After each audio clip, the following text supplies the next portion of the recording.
Today, my guest is Jonathan Kaiser. Jonathan is the founder and thought leader behind Kaiser, the largest tenant rep for real estate brokerage and consulting in Arizona.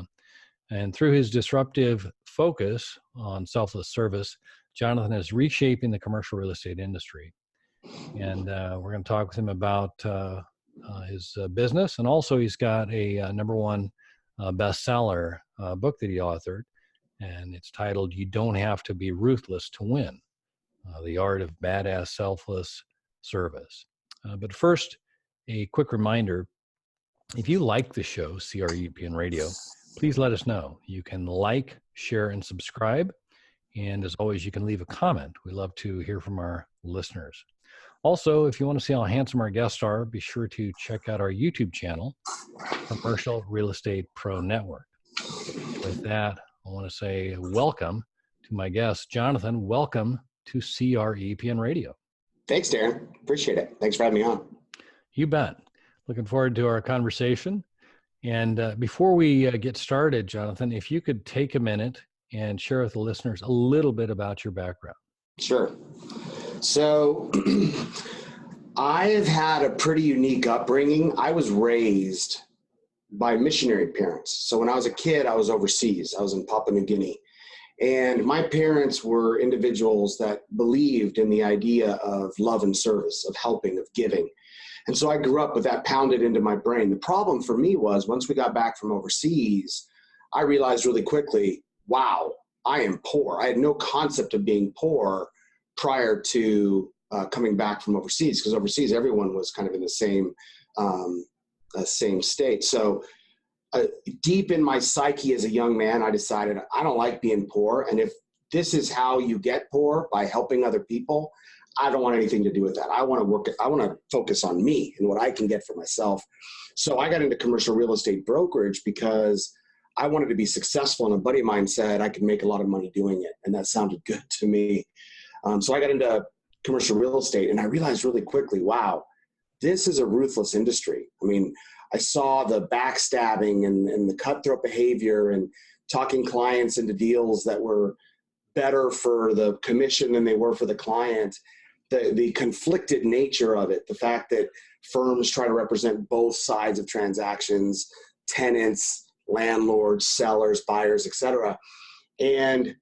But again, I didn't want to be poor, right, Darren? I wanted success, financial success. So I became ruthless. And I thought, if this is what it takes, I'm going to do what it takes. So I became ruthless, but I was miserable inside. I hated who I was becoming, but I felt trapped. I liked the business itself. I liked the fact that there was no limit to my income. I liked the fact that I could create my own destiny, but I didn't like the culture. I didn't like who I felt I had to be. And so, things went along, and 15 years ago, I go to this conference and this guy gets up and he starts having this crazy conversation with the audience about success by helping others succeed, by creating a network of people that you've helped to create extraordinary financial success for yourself. And I'd never heard anything like it. So I went up afterwards. I was just fascinated. I was a little skeptical too, to be honest, because, I'd considered myself a student of best practices, and I was out, every super successful commercial real estate broker I met, I would try to interview them and see, ask them what their keys for success were. And I'd never heard anything like this. So afterwards I went up and I said, hey, is that really true? I mean, is that really what you do? Or is that just some cute shtick that you say to sound good? And he said, no, this is really what I do. And I said, well, how's it even possible? And he explained, he said, think of it, Jonathan, like hunting versus farming. He goes, today you're hunting. You grab your gun off the shelf, you go shoot a piece of meat, you skin it, cook it, eat it, and then you got to go and do that all over again. What I'm describing is a strategy which is more like farming. Think of it like citrus trees, right? Here in Arizona, where I'm from, I have a huge citrus tree in my backyard that today is almost a nuisance. It gives me so many lemons. But back in the day when it was young, I had to nurture that thing, water that thing, and it didn't give me any fruit. And that's how he described it. He says, what we're doing is we're investing in relationships. We're serving others. We're helping them, watering it, nurturing it. And over the long term, you develop these extraordinary relationships of people that you've helped that help you back. And it just kind of rationally made sense to me. And I said, wow, is that really possible? And so then my next critique question was, okay, so if this is really possible, how come no one else is doing it, right? I mean, if this is such an amazing way to create success, why have I never heard of this before? And he said, Jonathan, it's very simple. It's because it takes too long. And I said, what do you mean by that? He said, well, it'll take you about 5 years of reinventing yourself to accomplish, to start getting enough referrals to make it where there's a payback. And I said, well, that makes sense. You know, I mean, that would be a good reason, because most people are not willing to go 5 years without revenue. But it really impacted me. And I met one other person who was a pioneer in this, and tracked him down and sat with him as well.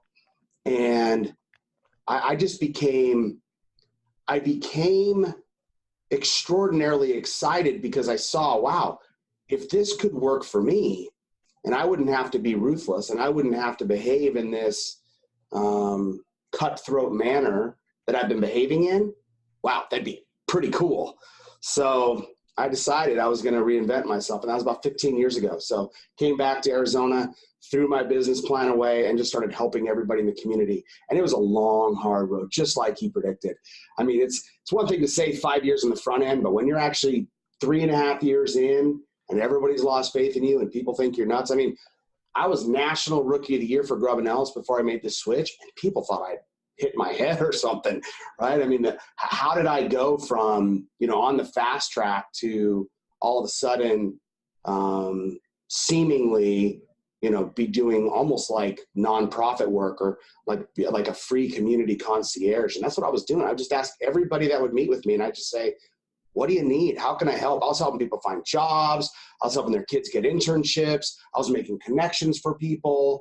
I helped people find doctors. I helped other salespeople get business. I did all kinds of things that weren't directly related to anything commercial real estate related, as I was planting these seeds and watering these seeds. And over time, people started to go, you know what, that Jonathan Kaiser guy, he's actually the real deal. He actually helps people. If you need anything, call him, because he's crazy enough to actually help you.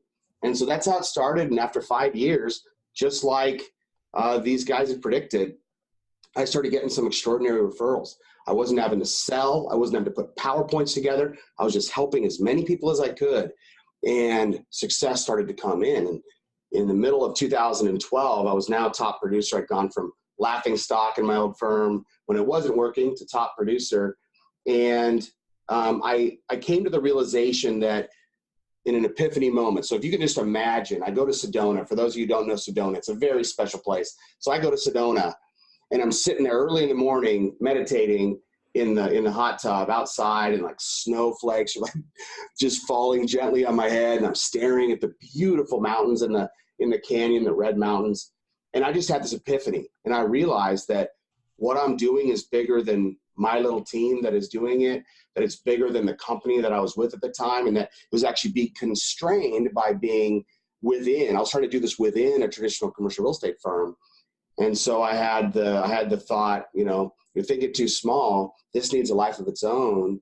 And so in that moment, I decided I never thought of myself as an entrepreneur. I never thought of myself as anything. I just was really, really compelled by teaching other people that, wow, if I could show other people how to do this and create success for themselves by helping others, what an opportunity to transform an industry. What an opportunity to change the very culture of the industry that I was in, but I didn't enjoy the culture of. And so I left my old firm in 2012 and launched Kaiser in January of 2013.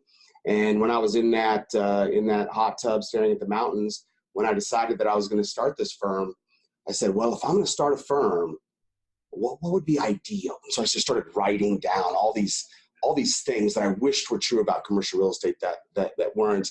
And we came up with what are today our 15 core operating principles that guide everything that we do here. And they're basic things, but put together, they create an extraordinary culture. So we started with 7 of us brave founders in 2013. And today we're the largest tenant firm in Arizona. And we're one of the faster growing firms in the country. And, I just launched my book on Sunday, which I'm so humbled that already it hit Amazon #1 in multiple categories. It's called You Don't Have to Be Ruthless to Win.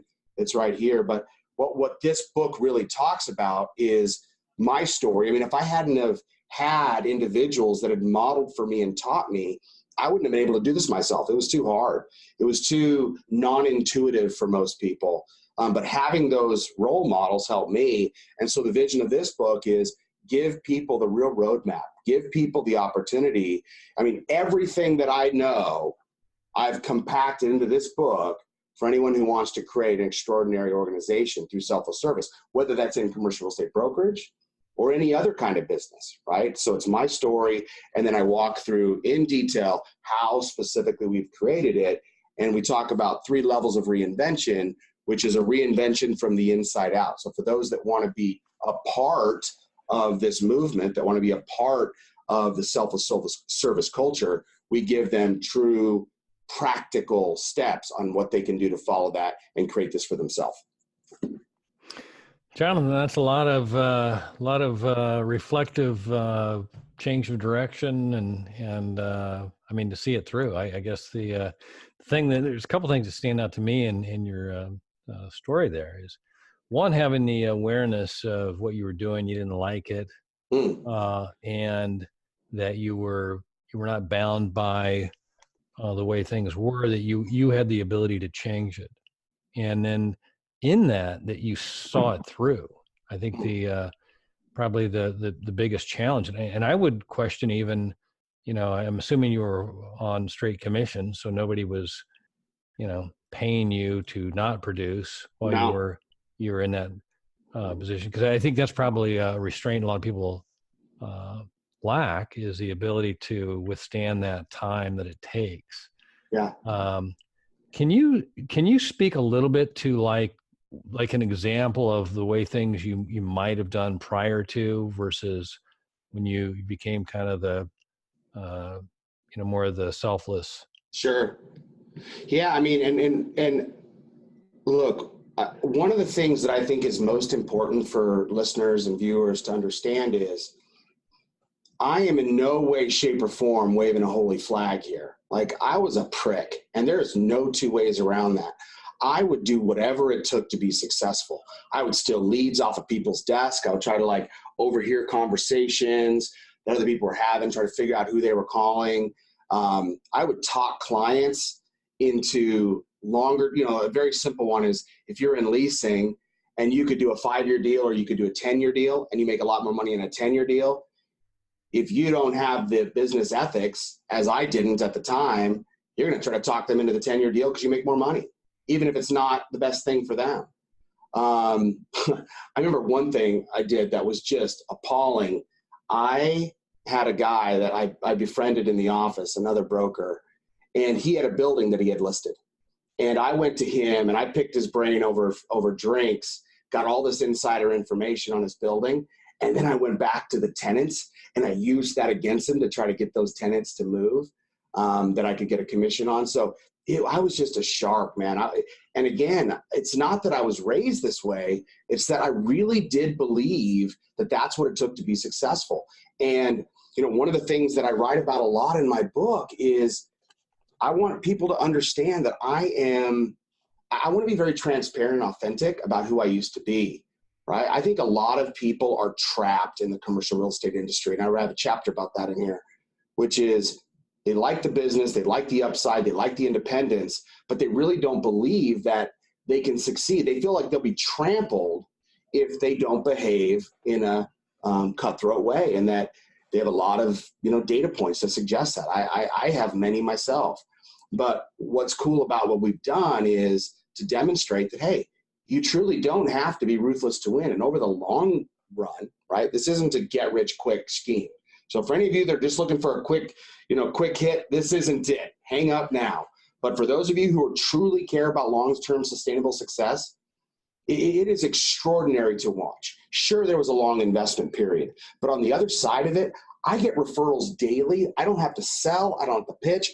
All I spend my time doing is helping as many people as possible, and then they help me in return, and it's the neatest thing. Now, our focus right here at Kaiser is, sure, we're the largest firm of our kind in Arizona, But our goal is to be $1 billion organization that completely reinvents and reimagines commercial real estate brokerage. So what we are doing is creating a model to replicate this in other markets. Now, if I went to these markets and my recruiting pitch was, hey, come join this crazy new firm that talks about love and service, and oh, by the way, you're going to go broke for 5 years, that wouldn't scale, right? So one of the cool things about what we did is as I sat in that hot tub many years ago, I said, okay, if I'm going to teach others how to do this, there's no way they're going to want to go through that pain that I did. So I figured out a way to short circuit that and leverage all the things that I'd learned to compact that down. And one of the coolest things about our culture is that people that come in can experience quick success through this methodology. And that's what we're focused on replicating. And again, it's not that you can short circuit relationships or fast track them, but there are some really cool things we've come up with on how we can help launch these new offices and launch these new individuals into quick successes versus having to endure that pain. Because, I mean, I must just be one stubborn SOB because everybody thought I was nuts. Even my wife was like, Jonathan, are you sure? I know you work so hard. You're not dumb. Why are we so broke? Because I was broke at the time. And I just could feel it. I could just feel that there was something here, that this was working. And I could see the meaningful difference I was having in people's lives. And I was amazed at how people were introducing me to other influential people who were then amazed by what I do for them. And then it introduced me to other. So I just felt the momentum. But the hardest part, like you mentioned a second ago, the hardest part is feeling the momentum, but not seeing the results. Right. So that's where really discipline and, stick-to-itiveness comes in, because if you're not willing to stick through the hard parts, you're never going to make it to the other side. But on the other side is extraordinary. And I almost did it.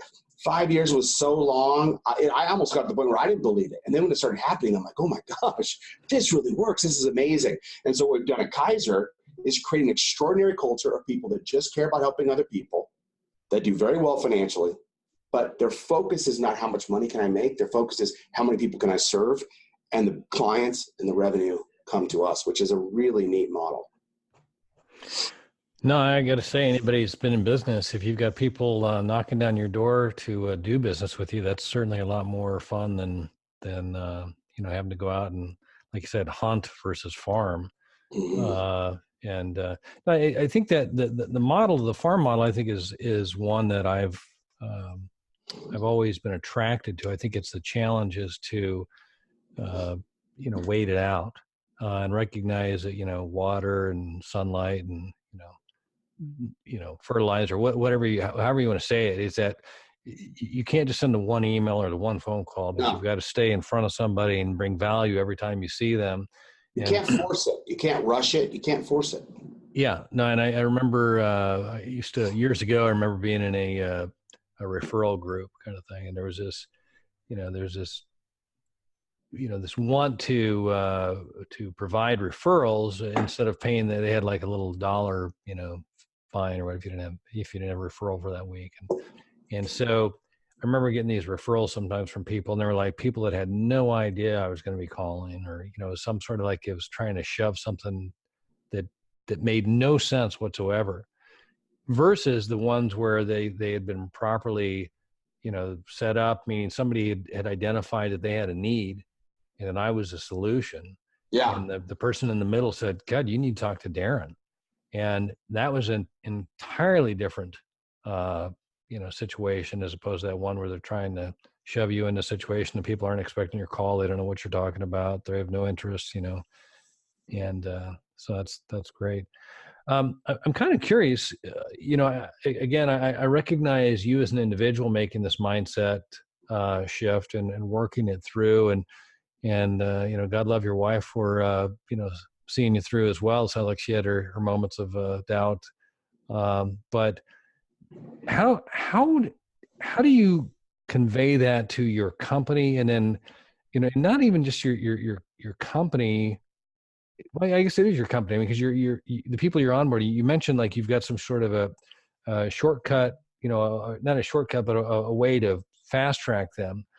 But I would think that trying to maintain that culture, because it sounds like a very special place, very special, is got to be one of your biggest challenges. Or does it self-police? I mean, does it, that everybody likes it so much that they become guardians of the culture? Yeah, no, it's a really, you said a lot of really valuable things there.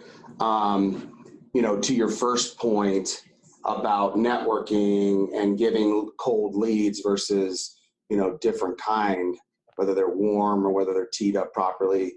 For me, I learned early on, part of why this resonated with me when I heard about it was because one of the things I'd already noticed as I would go to these networking events is that everybody was there with their elevator pitch and their stack of business cards.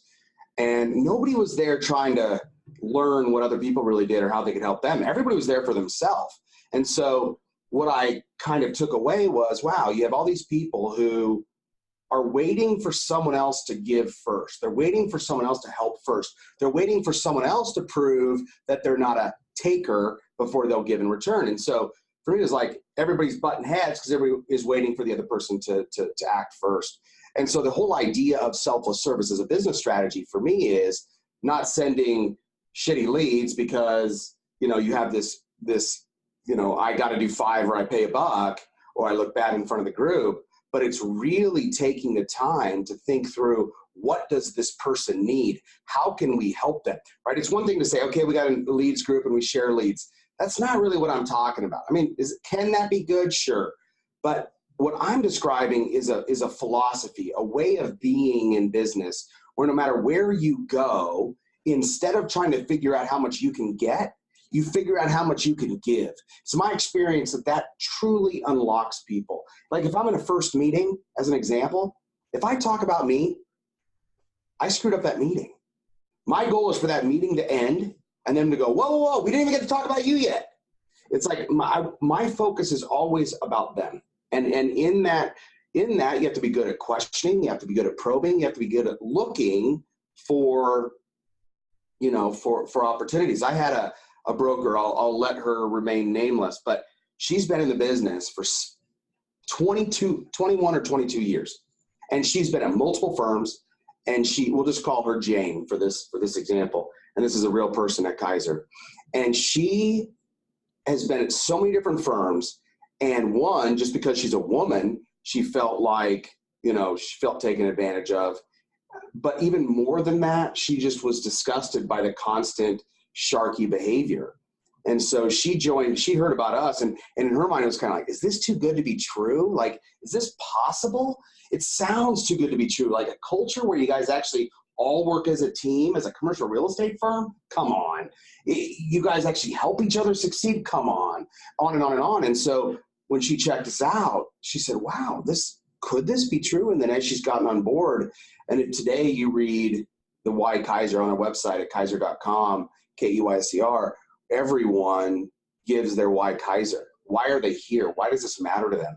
And when she talks about hers, she's been everywhere and she's never seen a culture like this. And for the first time, she feels safe. She feels trusted. She feels like she has a team.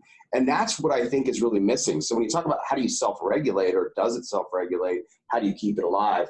There's 2 lessons that I've learned. Number 1, you gotta hire the right people, right? We could be, sure, we're the largest at what we do right now, but we could be 2 to 3 times the size if I hired everybody that wanted to work here.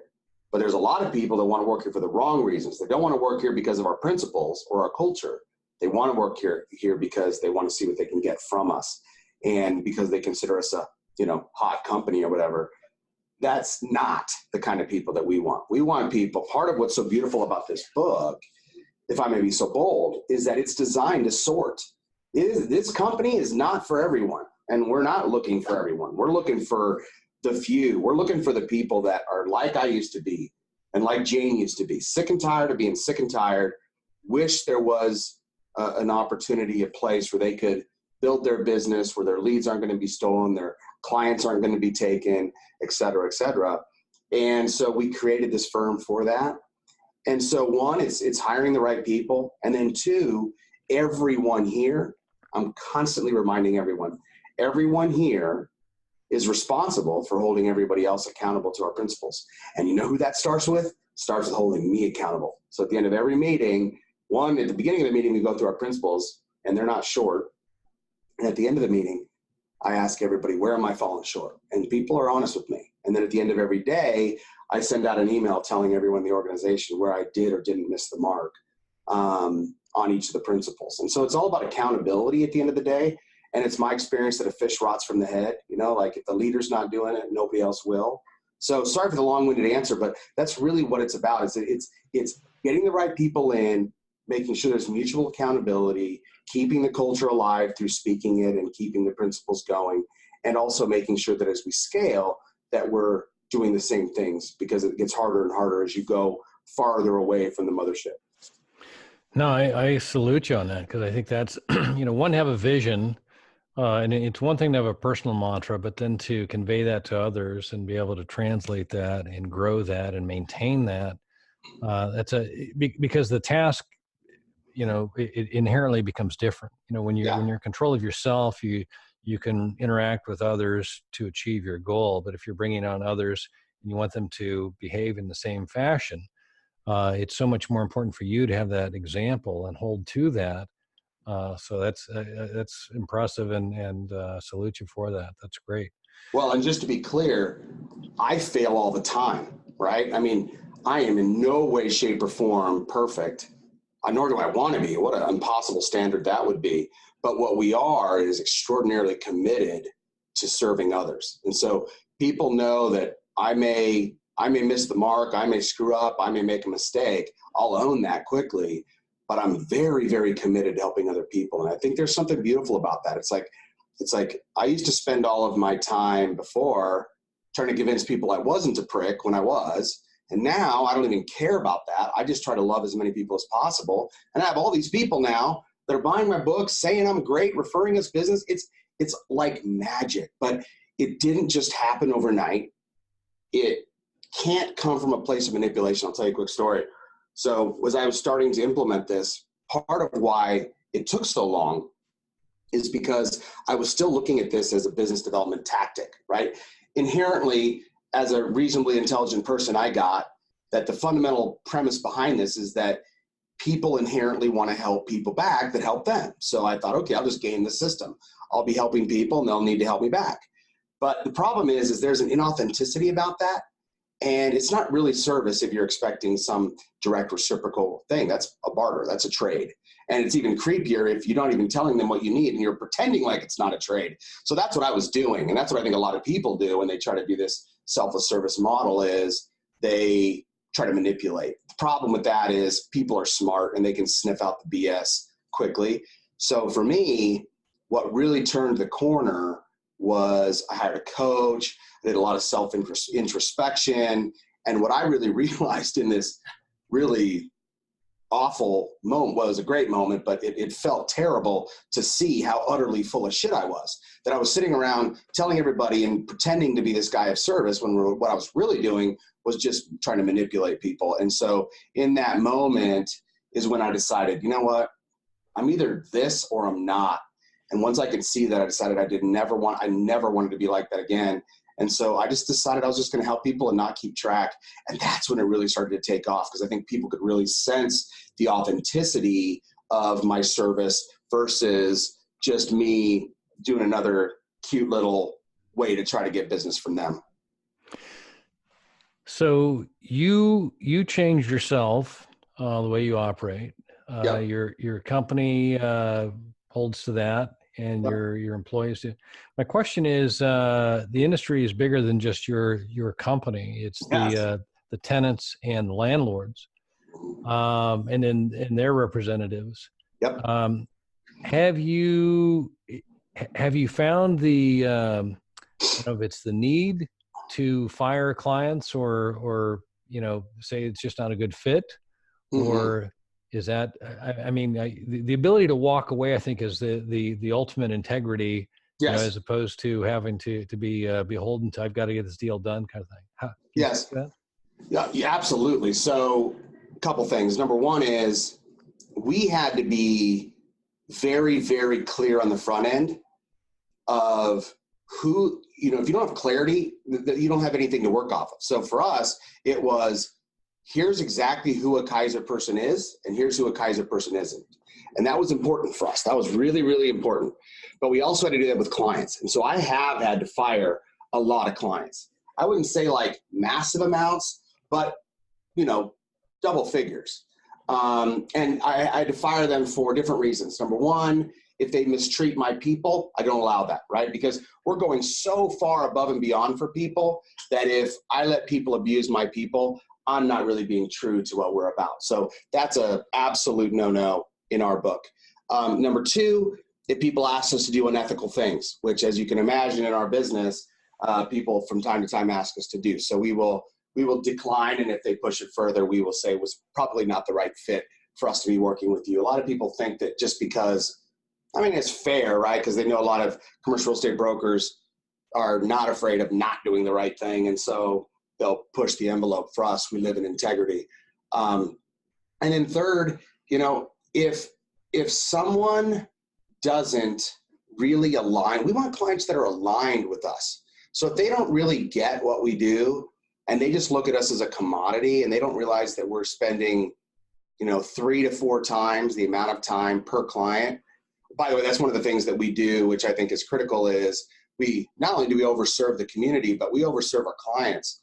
Well, I think that's the best form of protecting your clients from being taken. It's so straightforward, but so few people do it, right? We live in a world which is all about efficiency and put them in the pipeline and do as much, churn, spend as little time as possible with each client. And for us, it's the opposite. We want to spend as much time as possible because we want to unlock that client's relationships. We want them to go tell all their friends, oh, you're not going to believe these guys at Kaiser. They are unbelievable. Let me tell you what they did for me. And that becomes our marketing. So yeah, at the end of the day, is it something where we delight in firing a client? No. We try to be very careful who we bring on board. And part of what's neat about our culture and what I write about in the book is it really becomes this self-sorting thing where people can decide for themselves if they want to opt in, whether it's on the brokerage side, whether it's on the client side. Sure, we represent occupiers only, corporate users of space. I think there's a big void in that area, and too many companies are used as fodder for landlords and brokers to make a bunch of money. But it's even more than that, right? It's like it's looking for those people that are going to really want to go above and beyond and serve, and then putting them in an environment where they get rewarded and not trampled by doing that. And that is what makes this organization and this culture so special. Hey, I got a question for you on the. So you guys are handling leases, correct? That's the primary. We do it all. We do leases, we do purchases, we do build-to-suits. We help companies self-develop and eliminate unnecessary developer fees. We have a project management practice, and then we do everything from, we have an office group, we have a retail group, we have an industrial group, we have a technology and a healthcare group, an aerospace group. So we're a full service firm, but focusing on the occupier. And we don't care, if somebody owns a building and it's they're using it for their corporate headquarters and they need to dispose of it or monetize it, we'll help them with a sale lease back, or we'll help them dispose of it. We're full service. What we just don't do is we don't represent traditional landlords or developers, helping them lease out properties. That would put us in direct conflict with our clients. Gotcha. So, okay, more of the tenant rep is the primary. Okay. So let me ask you with that, for a landlord, a lot of the concern, I guess, for, lease is the credit worthiness of a tenant in that. Are you guys strictly working with national firms, or do you have local, or is there because I would think there's an opportunity there for, somebody to get them to be more of a revered prospective tenant. Yes. Yeah, I think many brokers do a great disservice to their clients with how they improperly position them to the community. We spend a lot of time. It's like an investor presentation, right? Regardless of whether you're buying something, building something, or leasing something. financials matter, and it's more than just the financials. It's what's the story, right? Some of the most valuable companies in the world still are losing money. So landlords love them. Why? It's all about the story. And so, we spend a lot of our time advising and helping our clients properly package their message so they're not stuck doing these crazy personal guarantees, or huge security deposits or letters of credit. Not that from time to time some of those aren't necessary, but to answer your question, your first question, we help companies both in local companies all across the country that are just in one market and want a provider like us that is unconflicted and is aligned culturally. We do a lot of national rollout work where we help organizations, whether it's on the office side or the healthcare side or the retail side, roll out sites all across the country. We have a global partnership through Exis Global, which is a partnership of tenant-only firms all around, best-in-class tenant-only firms all around the world that we use, and we do a lot of big national and multinational business.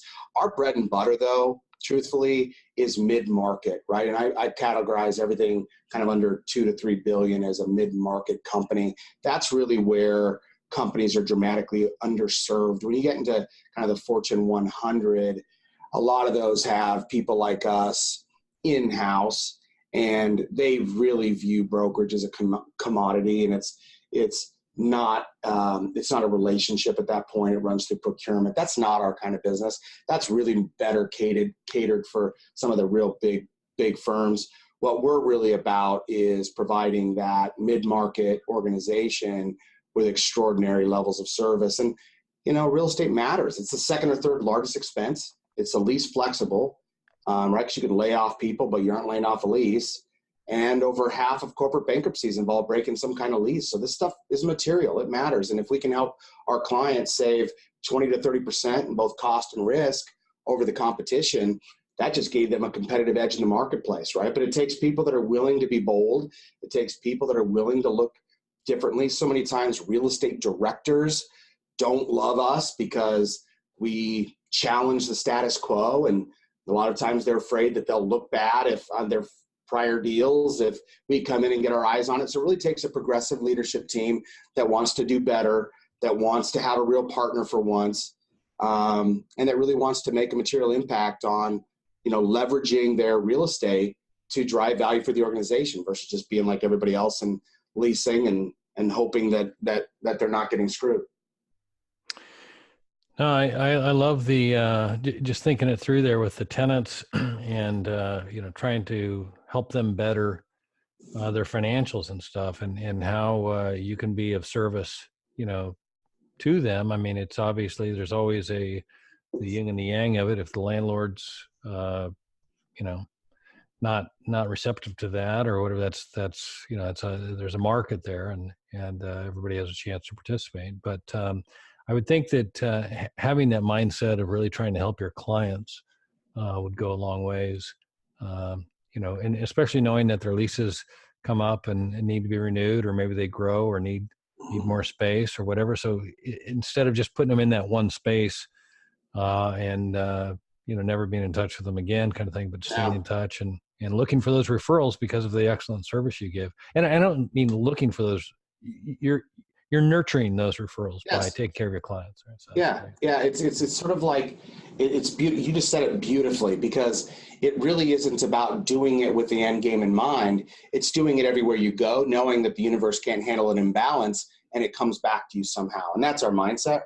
And so, we're doing constant touch points. Every year companies and leases get their operating expense reconciliations. We want them to send them to us, and we'll do a free review for them, and on and on and on. So it's all about, how do you create that relationship where you're constantly looking out for them? You're constantly thinking about them and things that can, even if there's not an immediate transaction. We're not a transactional firm.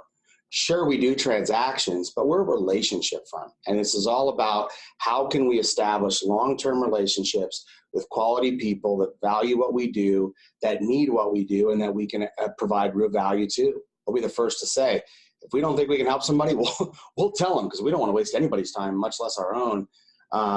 But there's a huge need. I mean, part of why we've had so much demand is there's a huge need for this in the commercial real estate marketplace. And even just with the brand new launch of the book, I have people coming out of the woodwork, brokers calling me from all over the country saying, man, I wish, I've been looking for this my entire life and I didn't realize that somebody finally did something about it. How can I be a part of it? And so I just brought on a president and chief growth officer to really start plopping offices down in lots of different markets across the country with the goal of being the largest tenant-only firm in the world and demonstrating that, you know, the culture of non-ruthlessness actually yields success. I mean, here's a perfect example. I think everybody knows deep down at some level that helping other people is a good thing. That's not my message. If you don't already know that, we got a lot of work to do, right? So if we already fundamentally know that helping other people is good, and we already practice that some areas of our life, like our families or our social networks or whatever, how come how come it breaks down when we get into business? Why do we have this mindset that, okay, we leave that at home and then we put on our tough suit and we go fight to get ahead. And then we come home, take that tough suit off, hang it on the shelf, and we're back to the service loving person that we once were. My message is not do good because it's good. Everybody should know that. My message is do good because it works. Success through selfless service is my entire model. It's my entire story. It's everything that we do. So the question is, how do you? There's this amazing book by Adam Grant called Give and Take. And in it, he describes people in 3 categories: givers, matchers, and takers. And the interesting thing about the book is he says givers are both the least successful on the success spectrum and the most successful. And the question is why? And he solves for it. And he says the people that are the least successful don't know how to say no. So there's no strategery involved with their service, right? They don't have any filter. It's just if anybody asks them for something, they feel compelled to do it. That's not how you succeed. That's not what I teach. What I'm teaching is detailed strategies. Again, all my secrets for success are all right here in my book. But I teach people how they, for themselves, can create a strategic approach to serving other people. Well, what does that mean? Well, let me make it as simple as possible. You don't have to go be crazy like me, completely reinvent yourself, go broke for 5 years, and become successful.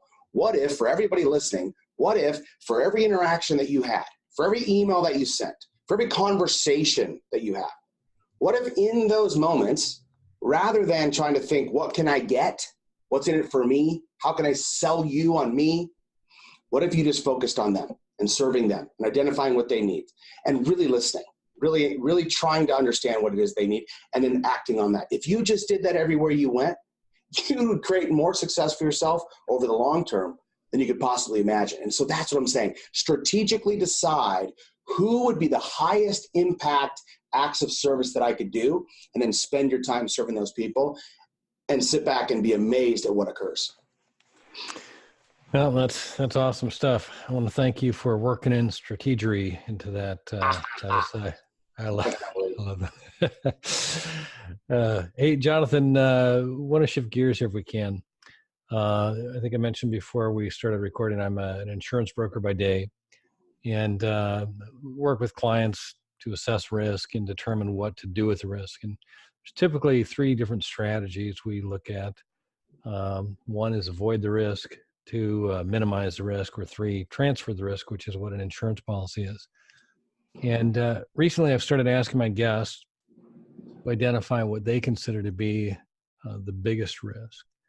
And just to be clear, I'm not asking for an insurance-related answer per se, but I'd like to ask you, Jonathan Kaiser, what is the biggest risk? I think for me, it's not an insurance answer, even though what you do is extremely valuable, and without it, companies put themselves at risk, which never seems like a big deal until you need it, and then you need it badly. For me, the biggest risk is cultural dilution. And it's something that I'm very actively aware of daily.